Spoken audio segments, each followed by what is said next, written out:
Hello, this is Roland. Welcome. Today, just some random thoughts about the spiritual life, which is what you need to find. You need to find the spiritual life, because Christ said that. What did he say in the beautiful Sermon on the Mount? He said, life is more than just eating and drinking.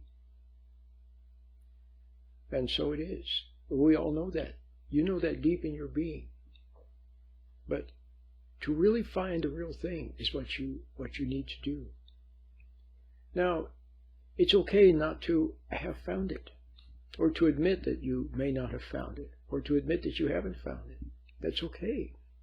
Because you see, we're born first of the earth, and we're later of the spirit. Yes, we are a soul and a body. We're part spiritual and part matter, part heavenly and part earthly. But we're born as little children, as little egos, as little ego animals, and we have to grow.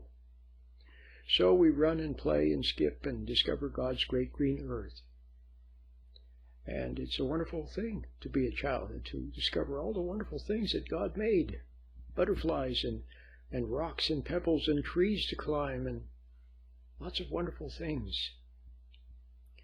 And puppies and cats and brother and sister and mommy and music and all the wonderful things. It's perfectly normal. That's natural, and that's all you need. God doesn't require more of you as a child. But then we become adults, and then at a certain point, when you've tasted of the earth, and you've done a lot, you've experienced a lot, some good, some bad. Maybe you started a family, you've worked, you have children, okay, and you've read and you've traveled and you've done, all the stuff, whatever it is that you've done. Hiking or bicycle riding or working on automobiles or cooking, whatever you've done, reading, studying, whatever, then something else is needed, something more is needed. Now, you would think that it would be natural. Some people naturally have found it. People like the ancient patriarchs. People like Abraham, Isaac, Jacob, and then of course David, and the people like Elijah and Isaiah and Jeremiah, such people, and Ruth, and Sarah, okay, and all through history there have been people who have found, they naturally found this life. And there are many people around the world today, you wouldn't even know them. They found it. And they live it. In other words, it's like what was it said of who was it that it was said that he walked with God? See? And another was said to be a friend of God. I think it was Noah. Was a friend of God. Well, you see? So then you have the best of both worlds. You walk by the light of two suns. You have the best of both. Now, I think some people, they find it naturally. But for most people, after a lot of experience in the world, it doesn't come naturally because we've become corrupt. See, by having reacted and overreacted to all the things that happened to you, you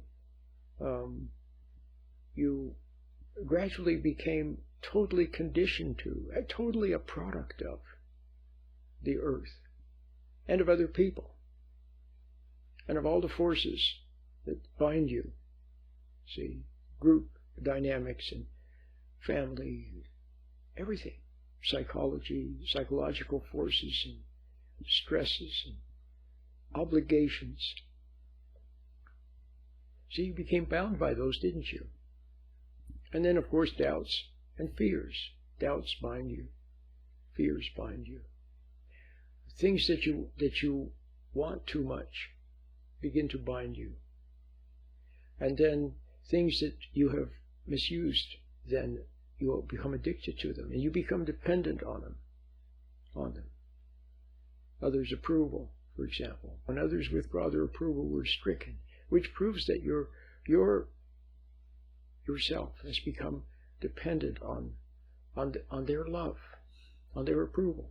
And it's not even love that they give you.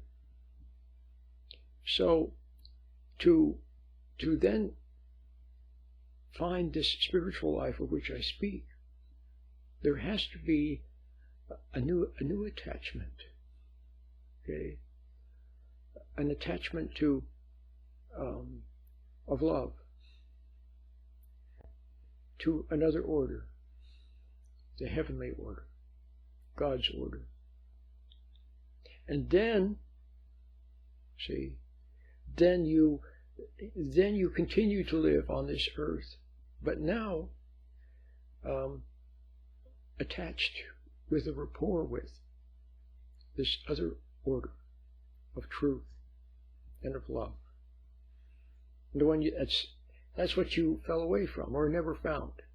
Although as a little tiny child, you knew love existed. But we fell away from it. Now I talked about how we become bound by obligations. See, not that family is wrong and work is wrong and having a place of employment is wrong, or that liking your house or the place you live, not that any of that is wrong, or that having things, having a car or an iPhone, but we have to learn how to relate to them so that they don't bind us. See, if you don't have this other point of attachment, then you're in free fall, and then you have to cling to those things. But if you can find another rapport, then with God in His way, then you will be able to slowly but surely and gently begin to become disentangled and become released from those attachments and those and what binds you. See, we become bound to our food and our clothes and our culture and our habits and other people's approval and obligations. See, and then to guilts and fears and doubts.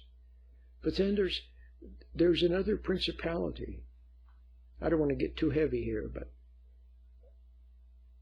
it's something that we all know anyway. There's another principality that's behind all the binding that wants what could be natural. It wants those to become binding. And then it wants to claim you, wants to claim your allegiance. It's very possessive. Okay? But God also wants you to claim you. But He doesn't violate your integrity. See? The other side will. But God won't. He's very gentle. And He wants you, what's the expression? God wants volunteers and not conscripts. That's an excellent, it's true. He wants volunteers and not conscripts. So He gives you freedom and He hides Himself. He gives you freedom. You're first of the earth. See, He hides Himself. But He's near at hand. Okay? And that way, to find out whether you will search for Him or not, or cry out. See? And then when you do, then He answers. He's like a father who's there. And he comes, just like a little baby cries, and then the door opens and Mommy comes, or Father comes, you see. But if you want. Now, how does it start? It doesn't start usually with a yearning for God Himself somehow. It begins with a yearning for something. You don't even know what it is. You yearn for innocence, for sweetness, for truth, for something good, something that's not phony, something that doesn't judge you, something that doesn't hate you or use you or disappoint you. You yearn for that. And doubts are always at hand, saying it's not there, it doesn't exist, it's fairy tale. See, doubts are always there. But somehow you keep yearning anyway. See, that's about all you can do. You can yearn. See? And then, when you yearn, then he comes a little closer. He turns up his light. It's like you're in a room, you're a little child, and it's nighttime and it's dark and you're afraid. You see things moving outside the window. It's actually the trees, branches, and leaves in the wind. The wind is blowing, but you hear scratching noises and dark things, and you become scared, okay? So you cry out for your parent, and your father comes, okay? But he's not sure that, he thought he heard something, he's not sure. So he opens the door a little bit, and there's light from the hallway. Light comes in. See? Well, it's something like that. So God penetrates your gloom with his light. And then, see, if you welcome it, if you welcome that light, then and you incline toward it. See, that's the other thing you can do. All you can do is yearn, and then when it's there, see, then you can incline toward it. Lean toward it. Your soul can delicately incline toward it. See? And then, in his light, then you begin to see things for what they are. You see the world for what it is. Okay? And you see things are not all that they're cracked up to be. You made too much of them. People's approval of you, and material possessions, and security, and all these things you made too much of them. Okay? You couldn't help it. You couldn't help it because that's all you had. See? So now can you see how it's a wonderful journey of adventure, like, Raiders of the Lost Ark or Star Trek or something like that. It's a search for searching. Okay? To search and find. Christ talked about. He always said seek. See? He told us to seek. There have been people all along the way. There have been people. Christ. Paul. James. John. See? They found. And then they tried to talk to us. Tell us about what they found. And then down through the centuries there have been some very nice people who truly found something. Okay? People like John of the Cross, okay? Or Teresa of Avila, or Brother Lawrence, or Thomas of Kempis, whoever he was. You read his stuff, you can see he found something. Okay? St. Francis de Sales. They found something. They found something. And they wanted to tell you about it. They described how they came to God. And so you perhaps are interested in that sort of thing. They talk about meditation and contemplation. Okay? But I will say this, that it's this love of God. And you may not know it's a love of God, but it's a love for truth. It's a love for what is right and what is true. And it's not an emotional thing. It's just a pure, deep yearning for something good. Okay? Now I don't know if that's you or whether God implanted it in you, but whichever way, you seek and then you find. You find the real thing. Now a lot of us have searched. We've gone to all different religions and all different organizations and different practices, different philosophies, and different people and gurus and experts and different books and authors, and we've searched and searched. And then finally you find the real thing.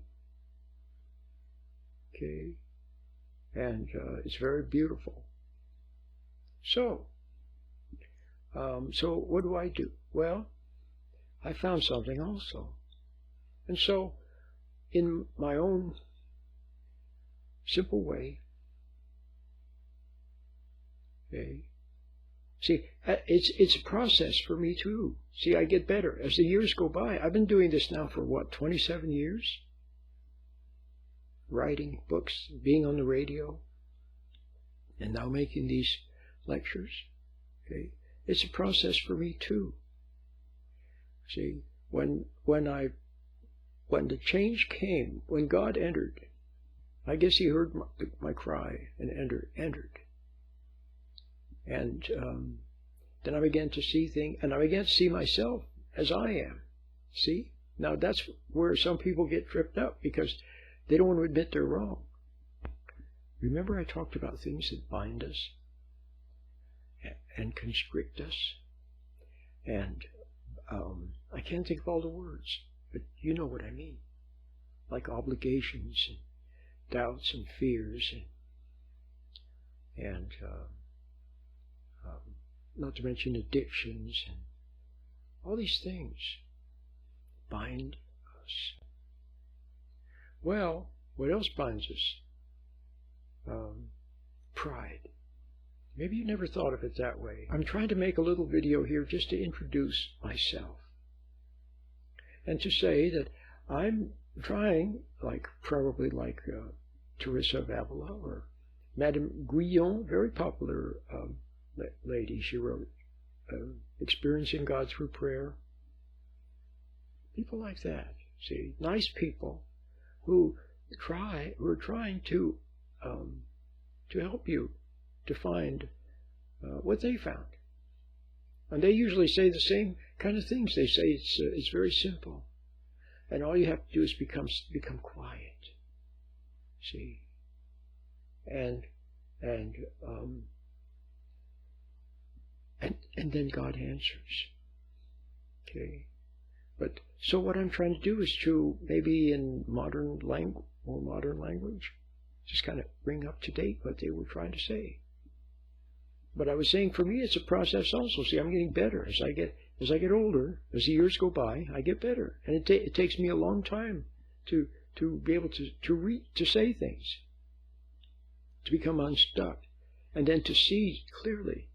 And then I say it, and when I say it, it takes me, I don't know, half an hour. And then a year later, it takes less time. Or even a day later. See, sometimes it's a day later. But the first time I get it out, it's not so easy to get out. But then later it's very clear. And then it becomes, I can say it simpler and simpler and more directly. See, so I think I'm better now than I was. I can say it more directly. And I made a little meditation. Oh, I didn't make it, but I practice it. Let's put it that way. And it's helpful. Helps you just to sit still. Because what else binds you? Oh yes, I never did finish what I was going to say, and that is pride. We think of pride as a great thing. Pride in our school, and pride in this, and pride in that. But it's like a form of enslavement. Have you noticed? When somebody's prideful, they don't want to admit they're wrong. It's like it holds them. It won't let them admit they're wrong. How many of you had a parent who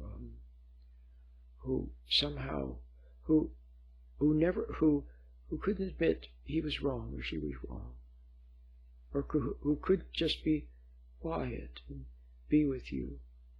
See, there's always something in the way. Always something's or stopping them. A lot of dads are that way. Something's stopping them from being there for you. It's blocking them. See, it's some kind of pride. So pride is not a good thing. And pride is a binding force that keeps you from freedom. You have to see that. Okay? So all these things have to be let go of so you can become free. And God helps you once you begin the journey. There's not much for you to do. St. Augustine said, love God and then do as you will. I understand what he meant. He meant, once God has you in tow, see, which he may have from the very beginning. See, salvation has always been there for you. Forgiveness has always been there for you. You just haven't grasped it. So, now do you see why it's not so bad if you haven't found? God gives us freedom so we can stub our toe and mess up and make some mistakes and try it without Him. He lets us do that so we can see. Okay? Until finally we cry uncle and say, help. Then He answers. Okay? But be careful, the bad guy can answer too, and the world will answer. Yes, they will cry out to them. Look for sympathy from them. And they will have it for you. But they also resent you. They resent you because they see you don't have love. You just have a need. And so they give you their sympathy that you craved, but they resent you. Perhaps have contempt for you. But then they feel guilty for their contempt. See, a lot of women with their husbands are that way. The husband cries out for support for his ego. And she provides it, but then she resents him. See, she has contempt for the sniveling dog who's clawing for her approval and her support. But then what? Then she feels guilty for it because it's wrong to resent him and to have contempt for him. See, so then she feels guilty. So then she's extra nice, does a lot extra things for him to make up for the guilt. See. So, you see how that works? So all of this stuff, you have to begin to see it. And seeing it, just seeing it is of itself the beginning of freedom, and is freedom. In other words, if you always thought something was really, really great and wonderful and good, and now you just see that it's not so, but you don't resent seeing it.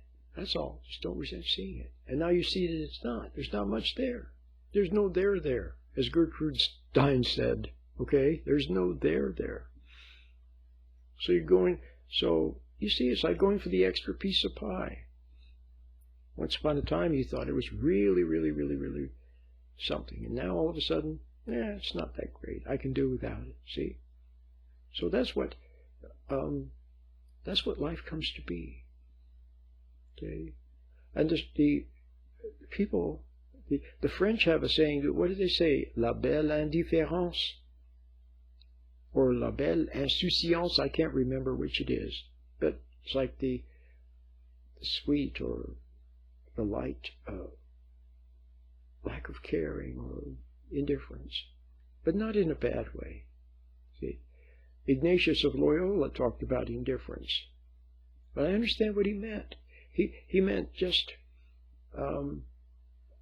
having an attitude of no attitude toward the world. Not liking nor disliking. Just observing, discerning, see, without judging. Without saying this is great, this is bad, this is good, this is no good. Just observing, like you're on vacation and you're going through... On vacation, you know how when you're on vacation you look at the sights and see many things? See? And just like that, go through life like an observer. And the meditation that I have helps you to do that. Helps you to stand back. See? Because when you make too much of something and then it enslaves you and you see the enslavement. See? Even love from a person. You crave their love and then you see the enslavement. Then you resent them. Or resent yourself. But can you see how the resentment is also binding? Binds you? Fixates you to them and makes you guilty? That's how people become codependent, is through resentment. None of them have the love to set each other free. But God has the love. Jesus has the love to set you free. See? My name is Roland.